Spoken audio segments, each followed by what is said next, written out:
Bab 44, terkena tamparan lagi.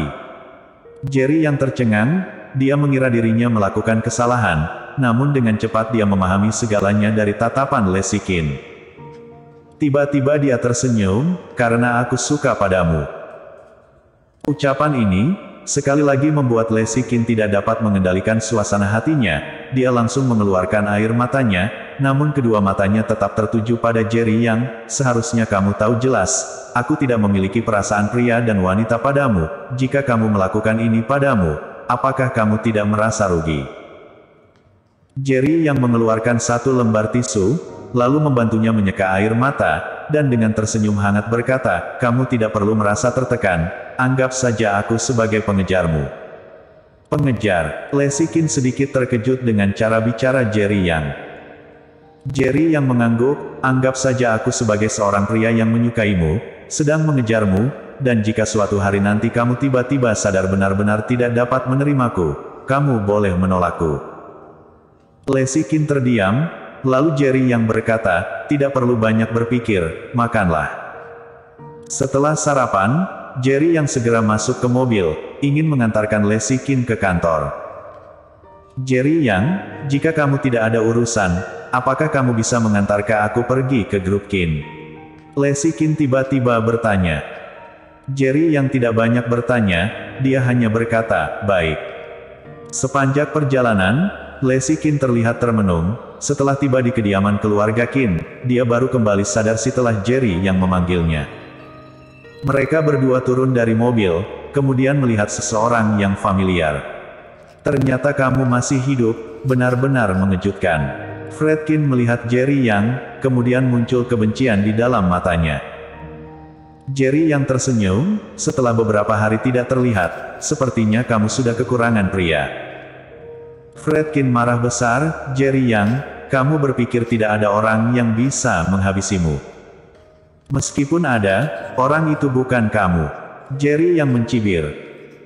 Jangan mengira jika kakak Sean tidak bertindak, berarti dia tidak berani mengusikmu, sebenarnya dia hanya tidak memiliki waktu untuk menghadapi sampah sepertimu saja, setelah ada waktu, kamu tunggu saja mati di tengah jalan. Fredkin berkata dengan kesal. Sejak video dia dan Sho Seong tersebar, ada beberapa orang yang membuat videonya menjadi stiker media sosial, sehingga para netizen memberinya nama, binatang kecil Fred. Di depan pintu masuk kediaman keluarga Kin dan perusahaan, selalu ada paparazi yang mengikutinya. Bahkan ada beberapa sutradara yang bergerak di film romantis mulai menghubunginya, menawarkan untuk menjadi pemeran di filmnya. Tadi ketika dia sedang melewati sebuah sekolah, tiba-tiba ada orang yang bersorak, itu binatang kecil Fred. Seketika sekumpulan pria mengelilinginya, dan memotretnya. Semua ini karena orang bajing di depannya ini, Fredkin ingin langsung membunuh Jerry yang, namun saat ini tangannya masih diplester, jadi dia tetap menahan dirinya. Tidak perlu menanggapi orang menjijikan seperti ini, mari kita pergi temui kakek. Lesiki berkata, kalian berhenti. Fredkin menghadang di depan mereka berdua, lalu dengan kesal berkata, kalian telah dikeluarkan oleh keluarga, untuk apa kalian datang ke perusahaan lagi? Fredkin, lebih baik kamu menyingkir, jika kamu mengganggu kerjasama antara keluarga Ki dan Sanhe Group, maka kakek tidak akan melepaskanmu. Lesikin berkata dengan nada dingin. Sejak Sanhe Group dibeli oleh orang misterius, dia langsung mendapatkan kerjasama dengan Yan Chen dan keluarga Su, dan saat ini kondisi mereka sedang melesat. Fredkin tidak bodoh, dia mengerutkan alisnya dan berkata, apa maksudmu? Fredkin mengayunkan dokumen di tangannya, ini adalah kontrak dari Sanhe Group, sekarang aku yang sedang bertanggung jawab atas kerjasama keluar Kin, menurutmu jika keluarga Kin tidak membutuhkannya, aku akan segera keluar dari tempat ini. Setelah Lesikin mendengarnya, dia terlihat terkejut. Tentu saja dia tahu, ketika keluarga Kin hampir bangkrut, dan saat itu Sanhe Group yang membantu, dan akhirnya bisa menanggulangi masalah. Jerry yang, apakah kamu tahu? Aku merasa sedih padamu. Fredkin tersenyum dingin, lalu menatap Jerry yang. Jerry yang mengangkat alisnya, yang menyedihkan itu bukankah dirimu? Istrimu demi kembali ke Sange Group, dia tidak tahu telah berselingkuh dengan berapa orang, namun ternyata kamu masih melindunginya seperti sebuah harta yang sangat berharga. Fredkin berkata dengan mencibir. Fredkin. Lesikin marah besar, ucapan sembarangan apa yang kamu bicarakan ini?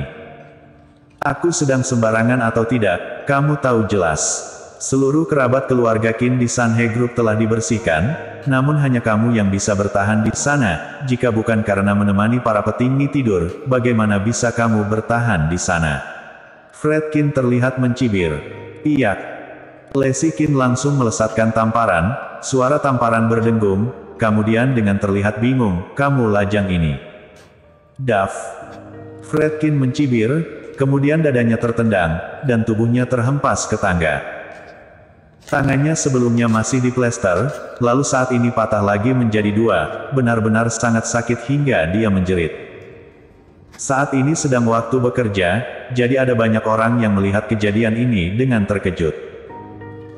Ekspresi Jerry yang terlihat dingin, dia berjalan ke depan Fredkin, lalu memandanginya dari ketinggian dan berkata, Fredkin, kesabaran ada batasannya, ini adalah terakhir kalinya, jika kamu sekali lagi memarahinya, maka tidak hanya tendangan lagi. Fredkin terlihat kesal, lalu dia berkata, Jerry Yang, kamu tunggu saja, aku tidak akan melepaskanmu, tidak akan.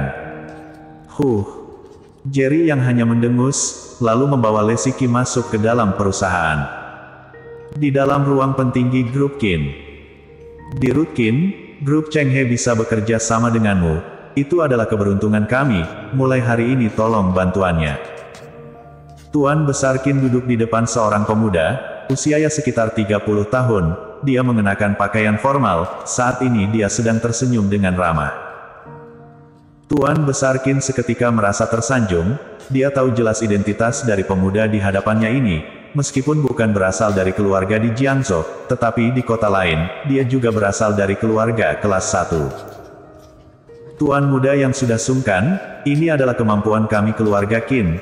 Kamu tenang saja, jika grup Chenghe menanamkan saham di tempat kami, maka kami tidak akan mengecewakan kalian. Pemuda itu tersenyum dan berkata, di Root Qin tidak perlu sungkan, panggil aku William Yang saja. Haha, baik, aku akan menurutinya. Tuan Besar Qin tersenyum ramah. Gadis di sisi di Root Qin ini, dia siapa? Saat ini William Yang tiba-tiba berkata, dan tatapannya tertuju pada gadis di sisi Tuan Besar Qin. Jessie Fang, cepat berdiri dan sapa. Tuan Besar Qin berkata. Jessie Fang adalah cucunya, dia sengaja merias dirinya dengan cantik hari ini, tujuannya untuk bertemu dengan William Yang hari ini. Saat ini William Yang berinisiatif bertanya, maka dia merasa sangat senang. Jika dapat menikah dengan keluarga Yang, maka keluarga Qin dapat menjadi keluarga kelas 1 juga.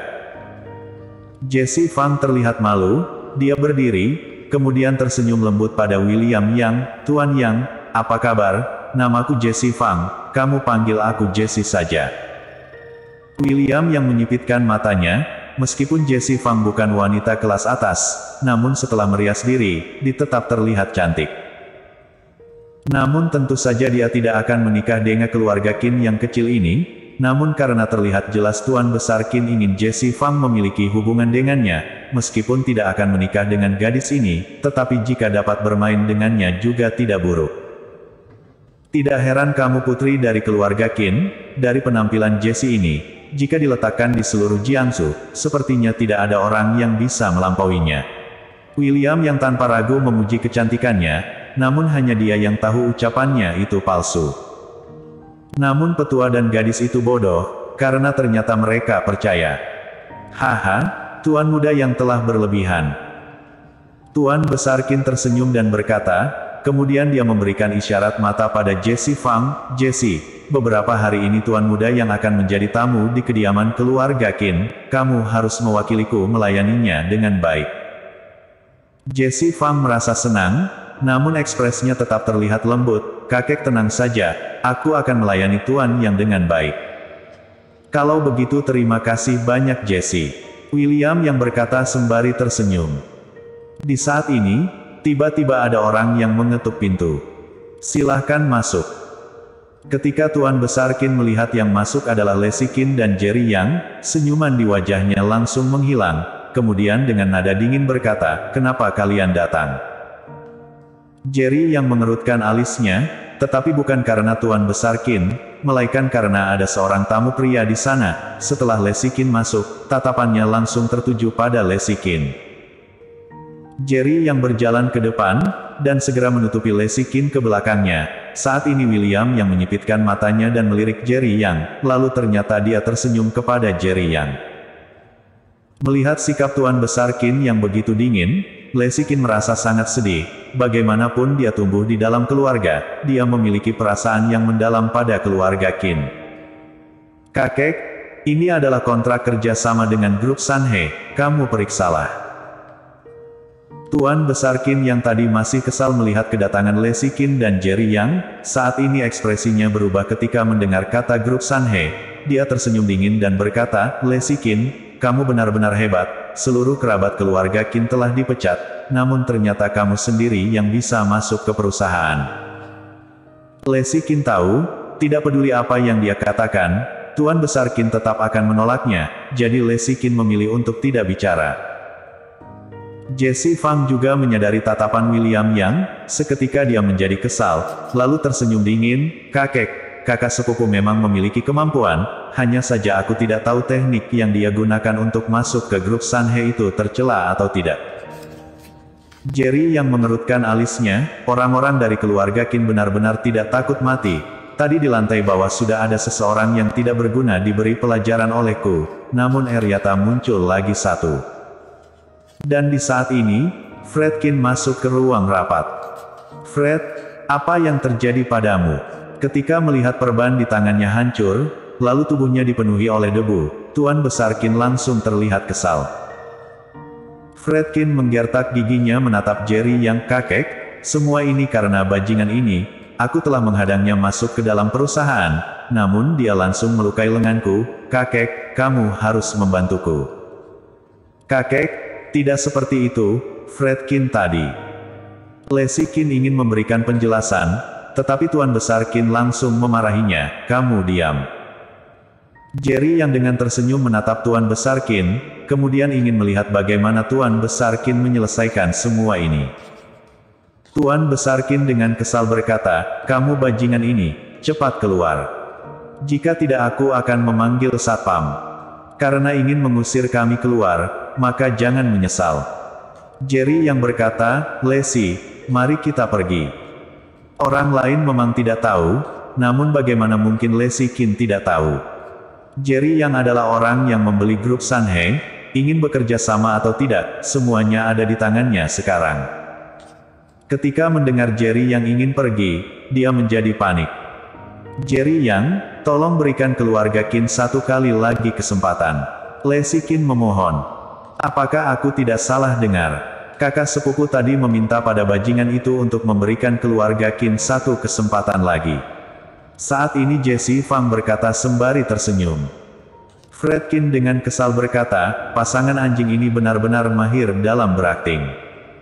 "Diam." Tatapan Jerry yang terlihat dingin, kemudian dia melangkah ke depan.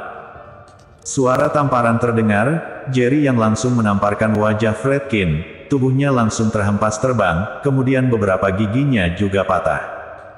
Bersambung.